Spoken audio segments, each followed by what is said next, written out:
اگر یہی آپ کی ضد ہے کہ نہیں صاحب واو جوڑنے کے لیے آتا ہے تو چلیے اگر آپ یہی مانتے ہیں اور اسی پر قائم ہیں تو پھر میں قرآن کی چند آیتیں پڑھتا ہوں, وہاں بھی واو آئیں گا اور آپ جوڑتے جائیے. قرآن میں فرمایا انما ولیکم اللہ ورسولہ, تمہارا مددگار ہے اللہ ورسولہ اور اس کا رسول. یہ واو بیچ میں آیا کہ نہیں؟ اور دونوں کو مددگار کہہ رہا ہے قرآن.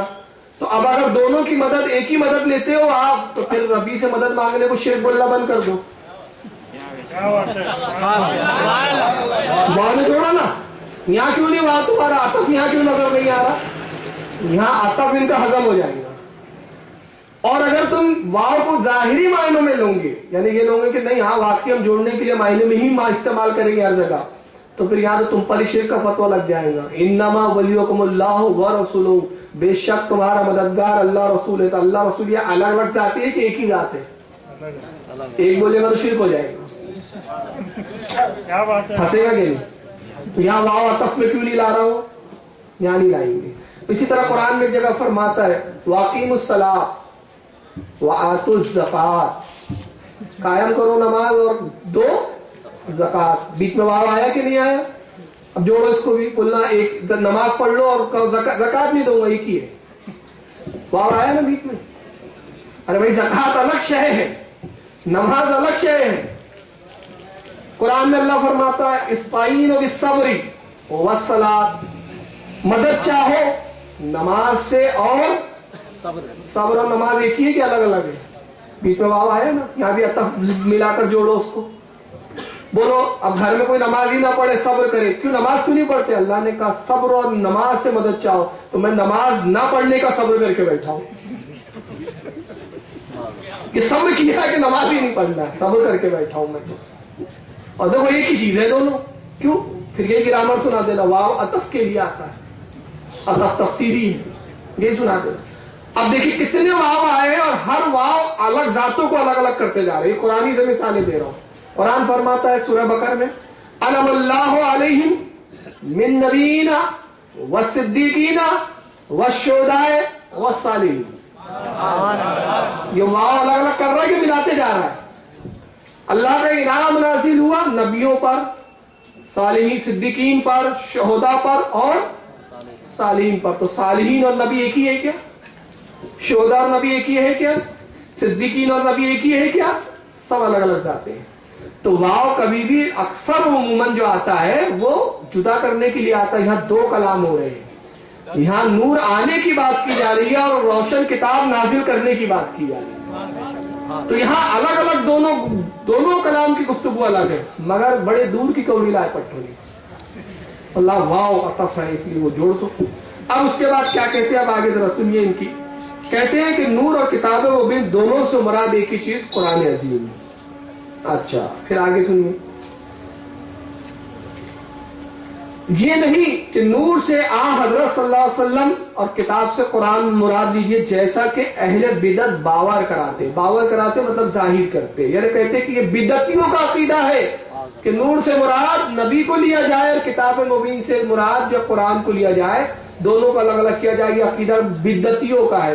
تو اہل حدیث میں اگر جرأت ہو تو سب سے پہلے وہ اپنے چہیتے امام علامہ عبد الرحمن جوزی پر کفر کا اور بدعت کا فتویٰ لگائے, کیونکہ انہوں نے بھی, میں نے بتا چکا ہوں گی اس سے پہلے, اپنی کتاب الوفا میں نبی پاک صلی اللہ علیہ وسلم کو نور فرمایا ہے, نور لکھا ہے. سب سے پہلے پھر آپ کو فتویٰ حضرت عبداللہ ابن عباس پر لگانا چاہیے جو اپنی تفسیر میں فرماتے ہیں کہ نور سے مراد نبی کی ذات ہے. تو یہ کیا سب بدعتی ہے؟ امام جلال الدین سیوطی پہ لگانا چاہیے, امام نصفی پہ لگانا چاہیے, صاحب تفسیر مدارک پر لگانا چاہیے, امام صحابی پر آپ فتویٰ لگائیے, مجدد الثانی پر فتویٰ لگائیے, شاہ عبداللہ محدث دہلی پہ. یہاں سے وہاں تک لے کر جتنے 36-38 حوالے ہمارے 9 دن کی مجلسوں میں چلے, تو یہ سارے بدعتی تھے, یہ پکے ٹھیکیدار آ گئے توحید کے. تو یہاں سے پتہ چلتا ہے کہ ان کا عقیدہ جو ہم کہتے ہیں کسی امام سے نہیں ملتا. تو جس کا عقیدہ کسی امام سے نہ ملے اس کا عقیدہ نیا ہوا کہ نہیں ہوا؟ ہمارا عقیدہ تو 1400 سال سے جڑا ہوا ہے, ہماری کڑیاں جڑی ہے, یہ کڑیوں سے علیحدہ لوگ ہیں. کہتے کہ یہ اہل بدعت کا عقیدہ ہے, تو اگر ہے تو بھی ڈنگی کی چوٹ پہ لکھو. جلال الدین سیوطی نے لکھا وہ بدعتی ہے, لکھو ڈنگی کی چوٹ پر کے ساتھ امام فلاں نے لکھا، امام قرطبی نے لکھا وہ بدعتی ہے، امام جو ہے صحابی نے لکھا، ابن جریر نے لکھا، بڑے بڑے جو اماموں کی فہرست ہے اس تعلق سے، وہ سب کو بدعتی کرا دیجیے۔ اس کے بعد کہتے ہیں کہ جنہوں نے یہ اہل بدعت نے نبی کریم کی بابت نور من نور اللہ کا عقیدہ گڑھ لیا، معاف کرنا یہ اہل بدعت نے نہیں گڑھا، یہ تو صحابہ کا عقیدہ ہے، یہ تو اماموں کا عقیدہ ہے۔ پھر آگے کہتے ہیں اور آپ کی بشریت کا انکار کرتے ہیں، یہ پہلے الزام لگاتے ہیں پھر جواب دینے بیٹھ جاتے ہیں۔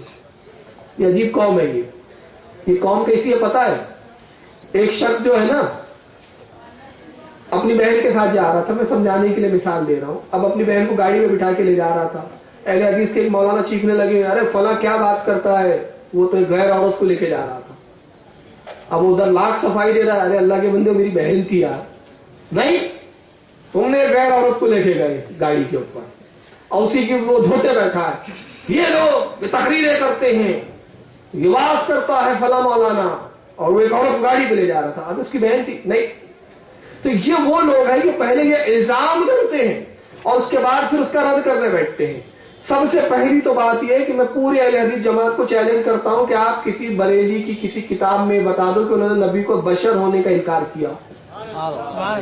ہم رسول کو بشر مانتے، ہمارا امام تو یہ بولتا ہے فریاد جو امتی کرے حال زار میں، ممکن نہیں کہ خیر بشر کو خبر ہو۔ ہم نبی کو بشر مانتے ہیں، مگر ہم کیسے مانتے ہیں؟ افضل البشر مانتے ہیں، اپنی طرح بشر نہیں مانتے۔ ہم نبی کی دو حیثیتیں مانتے ہیں، جس طرح فرشتوں کی بھی حیثیتیں ہیں کہ کبھی فرشتے حقیقتاً نور ہے مگر بعض اوقات فرشتے انسانی شکلوں میں بھی آ جاتے ہیں، یہ قرآن سے ثابت ہے۔ اگلی مجلس میں وہ جواب دوں گا میں انشاءاللہ، کیونکہ پھر ایک اعتراض یہ بھی میں اگلی مجلس میں بیان کروں گا کہ نبی اگر نور تھے تو کھاتے پیتے کیوں تھے، یہ تو سب انسان کے لیے لوازمات، اس کے جواب میں یہ سب باتیں لاؤں گا۔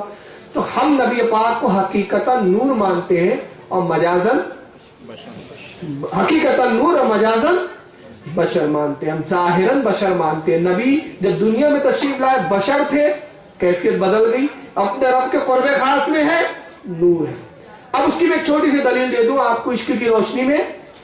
اللہ کے نبی معراج پر تشریف لے گئے، اس کی دلیل میں مسلم شریف کی حدیث ہے کہ اللہ کے نبی فرماتے میں نے اپنے رب کو دیکھا، اور کہاں پہ رب کو دیکھا؟ لامکہ میں دیکھا، اور لامکہ سے پہلی کون سی جگہ ہے؟ سدرۃ المنتہا، جہاں جبریل بھی ٹھہر جاتا ہے۔ تو جہاں نور ہے ظاہراً نور، کیونکہ جبریل ظاہراً نور ہے، نبی حقیقتاً نور ہے، جبریل نبی کے نور کا جز ہے، حصہ ہے، جز جہاں رک جاتا ہے وہاں سے ابتدائے نور نبی کی ابتدا ہوتی ہے۔ ایک چیز، اچھا وہاں کوئی کسی کی رسائی ہے انسان کی؟ نہیں ہے، فرشتوں کی نہیں ہے۔ جب وہاں انسان کی رسائی کی نہیں ہے تو پھر ماننا پڑے گا کہ نبی اپنے رب کے قرب خاص میں گئے، تو بشر کی مجال ہی نہیں کہ رب کے قرب خاص میں گئے۔ تو اب حقیقت کون سی تھی؟ نبی کا نور تھی، نبی نور تھے اس وقت۔ تو مطلب یہ کہ ہم دو حیثیتیں مانتے ہیں، ہم نے بشر کا انکار نہیں کیا، لیکن یہ کیا کرتے ہیں؟ یہ بریلیوں پر، اہل سنت والجماعت پر یہ الزام کرتے ہیں کہ بریلی حضرات نبی کو بشر نہیں مانتے۔ اب ہم بشر مانتے لیکن اپنی طرح نہیں مانتے۔ پھر آگے کہتے ہیں اسی طرح اس خانہ ساز عقیدے کے اس بات کے لیے ایک حدیث بھی بیان کرتے ہیں۔ خانہ ساز کہتے ہیں اپنے ہی گھر میں کوئی عقیدہ گڑھ لیا جائے، کہتے ہیں کہ بریلیوں نے اپنے گھر میں اپنے کھانے میں بیٹھ کر، اپنے گھر میں بیٹھ کر یہ عقیدہ گڑھ لیا، اور عقیدہ گڑھنے کے لیے ایک حدیث گڑھ لی، تو حدیث بھی گڑھ، یہ بھی دیکھیے الزام پہ الزام سنتے چلے۔ ایک حدیث بیان کرتے ہیں اور وہ یہ کہ اللہ تعالیٰ نے سب سے پہلے نبی کا نور پیدا کیا، یہ حدیث ہم نے گڑھی ہے، کس نے؟ اہل سنت والجماعت نے، ان کا کہنا ہے۔ اب اس کے بارے میں زیادہ کچھ نہیں کہتا ہوں، حالت کا ایک شعر سنا دیتا ہوں۔ آنکھ والے تیری جوبن کا تماشا دیکھے، دیدہ کور کو کیا نظر آئے وہ کیا دیکھے، اندھے کو کیا دکھے گا؟ اور یہ تو علم کے بھی اندھے ہیں اور ویسے بھی اندھے ہیں، ان کے عبداللہ بن باز تو اوریجنل اندھے تھے۔